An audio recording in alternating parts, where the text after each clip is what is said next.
here, boss! Hello. Please excuse the change of scenery. I'm in a hotel right now, because I couldn't wait to tell you all about the ideas that I've had. The Orks Codex has finally released. That means we have all the new rules to play with. And we've had our points updated properly as well. That means that there's tons of list building and creativity going around. But if you're a new player, staring down 6 unique detachments, you might not know where to start. That's why I'm making this video. I'm going to give you all a basic rundown of the 6 different detachments, give you some sample lists for how to start collecting for them, and then maybe give you a few examples of units that are good across lots of different detachments that you can fill in for utility roles no matter what detachment you're playing. I said the word detachment a lot. Just for any new viewers here, a detachment is kind of like a subclass, or a prestige class, or a fighting style for your whole army. All orcs get the Waaagh as their big army rule, but then you get an additional rule for your whole army based on the detachment you choose. Some of them are based around different fighting styles, like fielding massive hordes of boys, or fielding lots of big elite knobs and bosses, and some of them are based on orky subcultures, like the beast snaggers and the cult of speed. If you're just starting collecting, I'd recommend that you play with the warhorde. It's kind of the default orcs detachment. It plays into the generic orcs fantasy of have a bunch of dudes, run at your opponent, and crump the gits. Before we begin, I'd like to make clear this is not about meta chasing. This is about fulfilling a fantasy in your collection. Warhammer's not a game you can really meta chase in. It's not like a card game where you can just order all the cards online and you're done. Cards don't have to be built, or primed, or painted, or anything like that. And usually you only have about 60 of them. If an army only runs 60 models, they're usually running pretty slim. They'd be something like Custodes. On top of that, a printed card can't have its rules or its cost change. Whereas with balanced data slates and Unitorium field manuals, the points and the rules of your models can and do change fairly frequently. So don't run out and buy 18 killer cans just because you think Dreadmob looks strong right now. That's not what we're aiming to do here. We're aiming to bulk out a fantasy in our collection that excites us and makes us happy, and that'll give us some options to growing our army even further beyond these steps. I won't be covering the warhorde specifically in this video. We'll get to some more sample lists at the end that can be used while you're building out your warhorde, but I want to focus on the ones that require more specific units. I'm going to be giving you some 500 point and 1000 point lists. Each of them will be about 50 points shy of the maximum, just to make sure you have room for enhancements or swapping out any smaller units that you might like to wiggle around with. Treat this as just vague guidelines for what units are desirable in the early stages of collecting an army for a specific playstyle or detachment.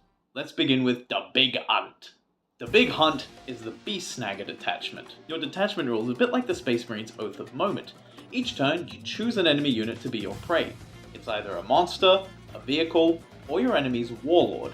If you can't choose any of these, you can pick any other character. When you make ranged or melee attacks against your prey, you get an additional pip of armor penetration. You also get to reroll charges towards that. So the playstyle incentivizes you to pick something big, swarm it, and then jump onto something else on the next turn.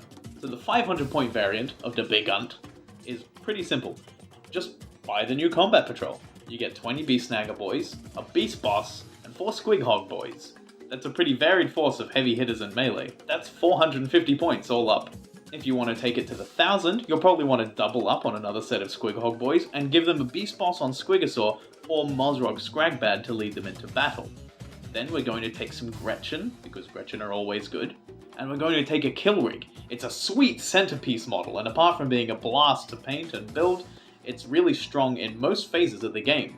It moves around and transports your units. It's got some great shooting with the Psychic Whir Tower, and it's got a lot of attacks in melee, especially powerful, with extra AP from the army rule. That totals at 950 points, or 985 if you use Mozrog Scragbad instead of the generic Beast Boss on Squigosaur. From there, you might like to grab some more jumpy utility like Weird Boys, Storm Boys, or Commandos. And you might like to get more Beast Snagger boys. If you want to run big bricks, how about a Pain Boss to make them even more resilient? Or you could go whole hog and run massive bricks of Squighog boys, each led by Squigosaur bosses. At the other end of the spectrum is Dreadmob. Dreadmob is a detachment focused on mechanical mayhem.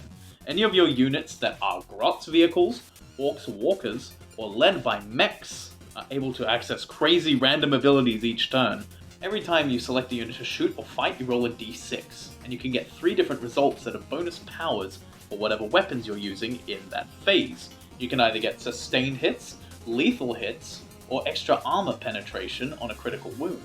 Randomness is super orky, but if you want to be more precise, you can choose it. It comes at the cost of making your weapons hazardous though. And if your weapon was already hazardous, it becomes double hazardous. That means on a 1 or a 2, you're going to be taking some big casualties after you make your attacks.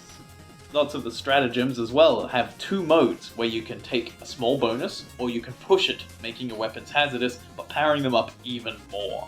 An army like this is going to want some good shooting, as well as some big stompy robots to bully the midfield. For the 500 point list, let's start with our leader, the big mech with shock attack gun.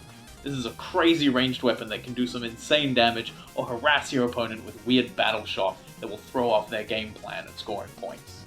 Let's give that big mech a unit of 5 looters to lead, who can dish out some serious ranged firepower, especially with that big mech helping them out. We'll also take a regular mech on foot, and he won't be leading a unit.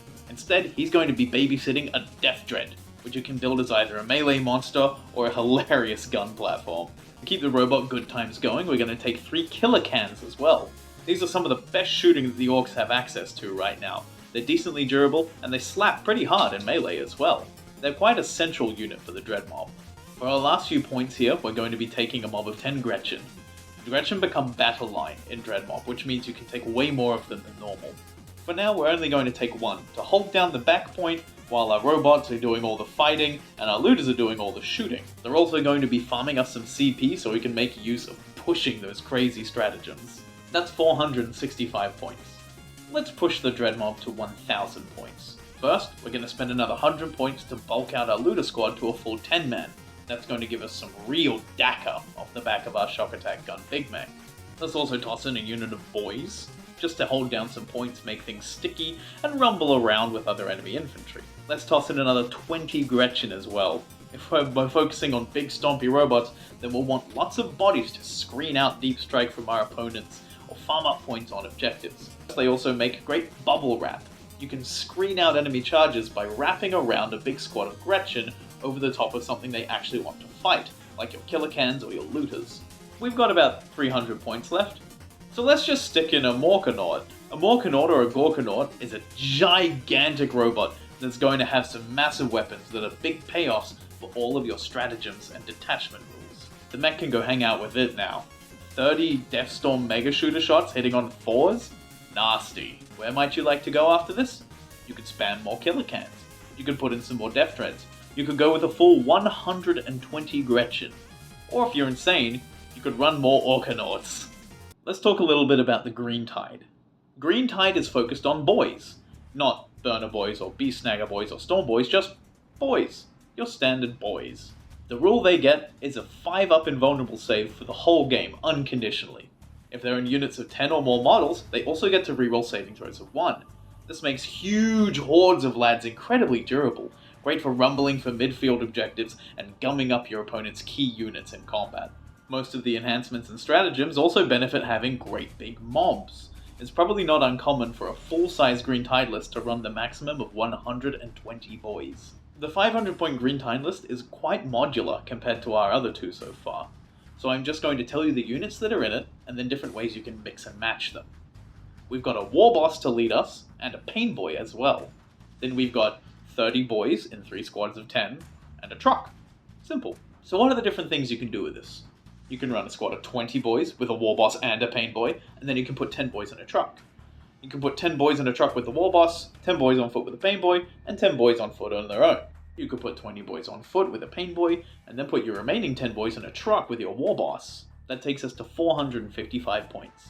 How to expand the Green Tide to 1,000? We need some more wheels for our boys. How about another truck and a battle wagon? Then we'll take 2 squads of Gretchen for doing Grot's work while the boys are off doing proper Orks work. Let's throw in a weird boy as well for either some solo teleporting shenanigans or the ability to shove giant bricks of boys around the battlefield. Finally, we're going to supplement this with another 20 boys in 2 squads of 10 or 1 more squad of 20. For 975 points, that gives us 50 boys. And playing 78 models at 1,000 points isn't too shabby either. Where might you like to take your Green Tide list in the future? Probably more boys. You might want to get to 100, 110, or 120 of them. You can also add some more character support with war bosses, weird boys, and pain boys. Some objective play from things like storm boys and commandos could help. Maybe a few extra squads of Gretchen to fill out the backline. And of course more transports, trucks, and battle wagons. Let's move to the opposite side of the spectrum from quantity to quality. The Bully Boys is a detachment focused on elite Orks units, knobs, mega knobs, and war bosses. The Bully Boys detachment rule lets you call a second Waaagh each game. This one only affects knobs, mega knobs, and units with a war boss in them. But if you build your army right, that can still be pretty much all of it. 2 turns of the benefits of the Waaagh is insane power, so let's see if we can maximize that with some big boys. We're going to start with 2 different kinds of boss here. A regular war boss, and a war boss in mega armor. Let's give them some units to lead next. 3 mega knobs for the war boss in mega armor, and 5 knobs for the war boss. Just so we're not putting all our eggs in specifically 2 baskets, let's also add a squad of Boyz and a squad of Gretchen. This is a very simple list that comes in at 465 points. Let's expand our list a little further. We'll give our war boss in mega armor 2 more mega knobs to lead. That brings us up to a unit of 5 mega knobs behind our war boss in mega armor. He and his 5 lads will all fit in one of the 2 trucks we're getting. Aside from those 2 trucks, we're also picking up another war boss and another 5 knobs. You could fill a truck with 10 knobs and 1 war boss, 5 knobs and a war boss, and 5 knobs and a war boss, 10 boys and a war boss. You've got some choices. Speaking of boys, we're also going to throw in another 10 of them, and we're also going to add a weird boy for some added mobility and support. This shockingly elite Ork army comes in at 965 points. Where do we expand our Bully Boys list from here? More bosses and more knobs. Throw in a few more transports for them, maybe some more trucks, or perhaps a battle wagon, and some objective play support like Storm Boys or Weird Boys are always welcome. You can also use pretty much any other kind of boss in the Bully Boys detachment. Since they give their war boss keyword to their whole unit, you can get 2 Waaghs out of a Beast Boss and Squigosaur and his 8 Squighog Boys, or a Deathkiller Wartrike and his 6 Warbikers. Keep that in mind while you fill it out with the biggest, meanest characters you can find. Lastly, and probably most unique, is the Cult of Speed. These are Orks who love to go fast. The detachment rule for the Cult of Speed is that Speed Freaks models can advance and fall back and then still shoot. This is a big deal, and all of these units that are classed as Speed Freaks are incredibly fast. We've got Warbikers, Deathcopters, the Deathkiller Wartrike, and then all of the funny buggy type units. Our 500 point list is going to be led by a Deathkiller Wartrike. He'll be riding with a squad of 3 Warbikers. Let's throw in 3 Deathcopters as well, and add a Shock Jump Dragster. With the Cult of Speed's detachment rule letting him advance and shoot, he can teleport around the board and still let off his massive shock rifle attack. 2 more buggies joining us in this part of the list. We're also going to add a Mechatrack Scrapjet for some up-close punching power, and we'll add a custom Booster Blaster for a little more fire support and messing with our opponent's key units. This fast and shooty list comes in at 480 points. Bringing it up to 1000, we're going to bulk out our Warbiker squad to a full 6. Let's also toss in a squad of Gretchen, because there's got to be some slowpokes taking care of the home objective. And let's take this opportunity to throw in the other 2 buggies we don't have yet, the Rucker Truck Squig Buggy and the Boomdecker Snazwagon. They're kind of offensive support pieces. The Rucker Truck Squig Buggy is like a moving artillery piece. It can shoot indirectly at enemy units, and it harasses infantry by cutting their movement speed. The Boomdecker Snazwagon has to get a lot more up close and personal to start messing with your opponent. The cloud of smoke it kicks up messes with the hit rolls of enemy infantry and mounted units. With a full suite of buggies, we're going to throw in a truck with 10 boys in it. This is important for the future, and then there's enough points left over to throw in your favourite of your buggies. I'm just going to throw in a Shock Jump Dragster, because I think that a teleporting sniper is such a unique idea. That brings our Cult of Speed list to 960 points. Where might you take your Cult of Speed in the future? You could add more buggies or copters, huge mobs of Warbikers, but you also might like to pack some punchy infantry. The reason I've added the truck is so that in the future you have the option to use the Assault Ramp enhancement. That lets an infantry character give his unit the ability to charge after a transport has moved already that turn. This represents a massive threat range from just one truck. You might like to put this on a war boss and a bunch of knobs, or a war boss in mega armor and a bunch of mega knobs. Now let's talk about a few utility units you've probably seen popping up in the lists over and over again. Orks have lots of small glue units that serve specific roles that other things don't really do. If I can break this down super basically, there are 4 main roles that units can serve in your army. Damage, that's being able to kill stuff. Chaff, that's being able to take up space and hold objectives. Speed, that's being able to get around the board and do what you want to do when you want to do it.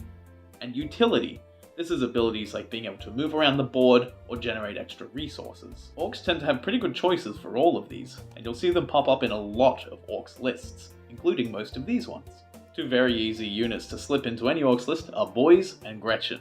These things are cheap, they hold objectives well, Gretchen will give you extra command points, Boyz will make an objective sticky so you don't need to worry about it anymore, and they're also great for getting extra spare pieces and bulking out a collection to look like a real Orky horde. Some good utility pieces include the Weird Boy, who can jump around the board with some boys or on his own. Storm Boys similarly deep strike down. They're a small unit, much smaller than the Death Copters, and they're able to advance and charge on the same turn. These things can easily capture faraway objectives as well with their 12-inch movement speed. On top of their advance and charge, if you can slingshot yourself into an enemy unit, you could be looking at as much as 30 inches of movement from just one squad of Storm Boys. Commandos give us a squad of infiltrators to hold positions at the beginning of the game or create midfield screens to stop your opponent's advance. Boss Snickrod is a very unique piece.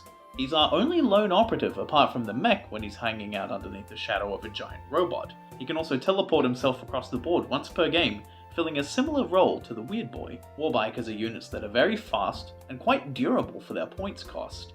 Because their guns have assault, they can zoom onto an objective and perform an action in the same turn. They're also great for move blocking your opponents or tying things up in melee combat.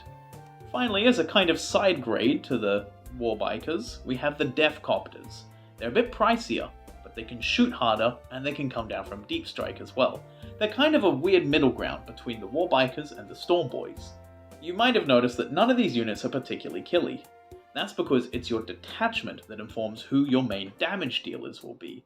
If you're in Bully Boys, you pick War Bosses and Knobs. If you're into Big Hunt, it'll be things like Squig Hogs and Beast Snagger Boys. Green Tide will be boys, boys, boys, boys, boys, boys, boys. But the main thing is that you collect what you think is fun and exciting and cool. Use this video as a guide for collecting to inform the fantasy of Orks that you think is coolest. There's lots to love about this faction. But what if you don't have a detachment in mind yet? What if you just like Orks in general, and you're just trying to start a bit of a collection? Well, I've got a couple of sample lists for you at 500 points. All of these are centered around one single character, and they've got some general utility units to help them out that will be good in your collection no matter where you go with the rest of your army. A squad of Boyz, a squad of Gretchen, and a truck. I've been counting on my fingers a lot this video, so I'll put those up on the screen now, detailing the points and the detachments that they might lean towards in the future. Thanks so much for watching, have fun building your army, and I'll see you in the next one. Bye bye!